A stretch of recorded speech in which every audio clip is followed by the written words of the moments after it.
German President Frank-Walter Steinmeier is in Moscow at the moment on his first official visit to Russia. We were showing you his joint press conference too just a couple of minutes ago with Vladimir Putin. Both agreed that there's room for improvement in relations between Germany and Russia. We are glad to welcome the German President to Moscow and instill cautious optimism in ourselves that his visit will serve to boost relations between Russia and Germany.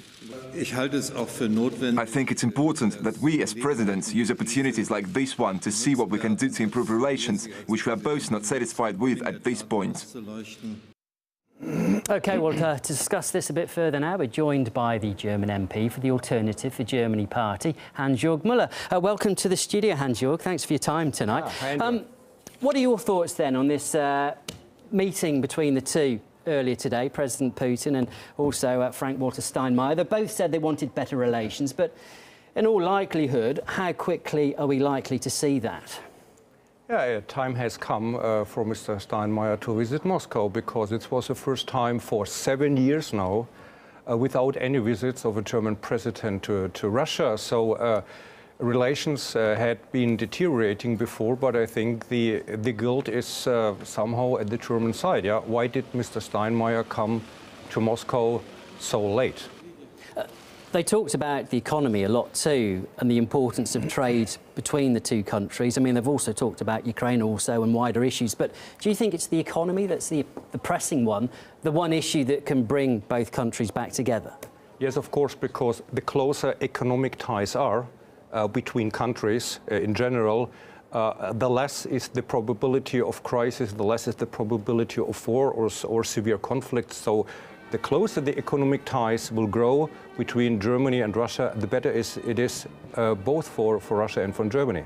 OK, well, let's talk about what's going on in Germany at the moment in your party, the AfD. They're in Parliament now, as we know, but it was a tough opening day, wasn't it, on the opening day of the Bundestag for your party? There were demonstrations outside. I think we can see pictures of that now, but also inside, you put forward 3 times your proposals, didn't you, for, I think, Vice President. On all 3 occasions, they were turned down. I think we can just listen, Hansjörg, on what exactly happened. For the proposed candidate, Albert Glaser, 115 voted yes, 550 voted no, 26 abstained. For the second round of voting, the AfD fraction has put forward Mr. Glaser. Mr. Glaser has not achieved the required number of votes. In the third round of voting, Mr. Glaser will be elected if the number of yes votes is higher than the one of no votes. Mr. Glaser has again failed to attain the required majority of votes. I mean, you knew you had little support when you went into Parliament, but that really just shows how difficult perhaps things could be. Yeah, in former times I only could comment things I had seen on television. Yesterday it was my first day in Parliament, yeah, throughout my whole life. So I took part in this, and I was a co-organizer of our fraction, of our parliamentary group, How to Behave. And I'm really a little bit offended by the behavior of the other parties, because they declare themselves Democrats. What had happened before? We, the Alternative for Germany party, we had voted democratically inside the parliamentary group to put forward Mr. Glaser. So it was a democratic vote which had taken place before inside our parliamentary group. And we have a right on 1 seat as a vice president. That 3 times, as I see it, the other parties who declare themselves so super democratic, they obstructed 3 times by their pure wish a democratic vote that had been put forward before by our party. Sure. What sort of influence do you think you'll have on German politics? I say that because I think you have 92 members, don't you, in Parliament, around that figure, but it's not enough to block policy, is it? I just wondered how you think you might be able to influence policy within Germany. Yeah, of course. Now, in the beginning, it will be somehow difficult, because the unofficial policy by all the other parties until yesterday was, and if AfD becomes part of the parliament, which happened, we will treat them somehow like pariahs, as if they did not belong to us. Yeah? So they always try to exclude us out of the political process. But yesterday was a decisive day, because yesterday, yeah, there were some votes where we stood alone, for example, for Mr. Glaser as the vice president. But there were other 6 or 7 initiatives. Some were brought forward by us, some were brought forward by the left wing, by the Christian Democrats, by the Liberal Democrats. And there was a very good mixture yesterday. On the other initiatives, there were some votes together of the left and the Alternative for Germany party against the others. Then we had another vote where we voted together with Christian Democrats and Social Democrats. Right. So the policy to exclude us started to crumble yesterday, and this was only the beginning. And people are always very keen to stress that the AfD is just a one-policy party, anti-migration. But I suppose you could look at it for yourselves. This is now an opportunity to show perhaps this isn't the case. I mean, what other things will you be debating? What other things will you hope to change in Germany, apart from the migration issue? Yeah, I think the biggest, second biggest point or area of competence we have is economics. We have I think we have the highest percentage of entrepreneurs of all parties inside the members of parliament. People who work on their own, who do not depend on salary, who do not depend on state welfare, for example. So we have this big competency of real how economy works, and this will bring forward, and now I can open you a secret and to the spectators, soon we will bring forward a very detailed, elaborated initiative as regards the euro and the whole financial system of the European Union. So this will be a very big surprise, I think. Sure. Well, tell us then, what are your plans for the euro?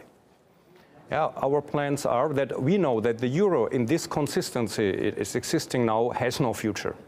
It has to be reformed, or it has to be abolished. Yeah? But only abolishing the euro doesn't mean anything if it is not replaced by a better alternative. So what we are now going to bring forward in Parliament is not only saying that we are against something, everybody can be against the euro, but we will bring forward real good alternatives. What are the better alternatives against the euro? And please wait some days.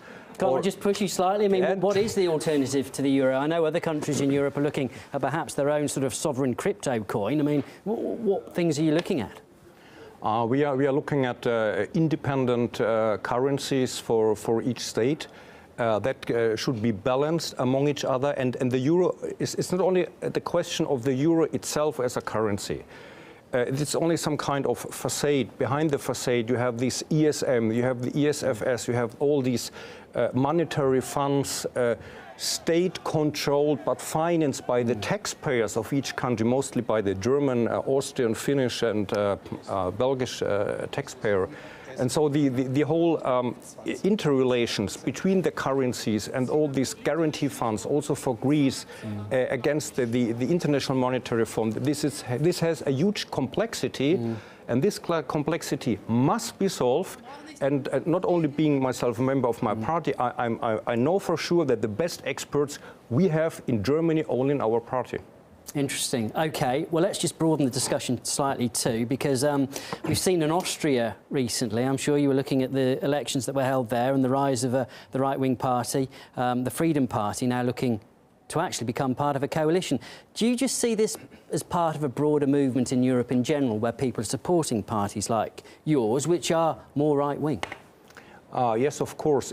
I think it's a common movement now in Europe that has started with Geert Wilders in the Netherlands some years ago.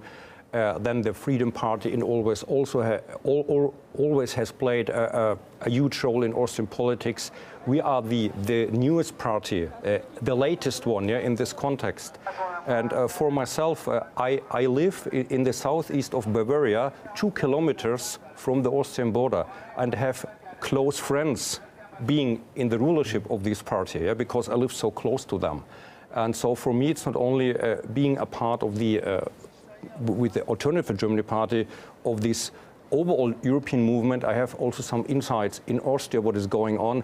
And the Freedom Party, for me personally, always has served as a good example not always, but in many fields, as a good example, what also could be good for the AfD party in Germany. OK, fascinating stuff. Hansjörg, look, really appreciate you coming in tonight to our studio. That was Hansjörg Müller, MP for the Alternative for Germany Party. Thank you, Andrew. Thank you. Yeah.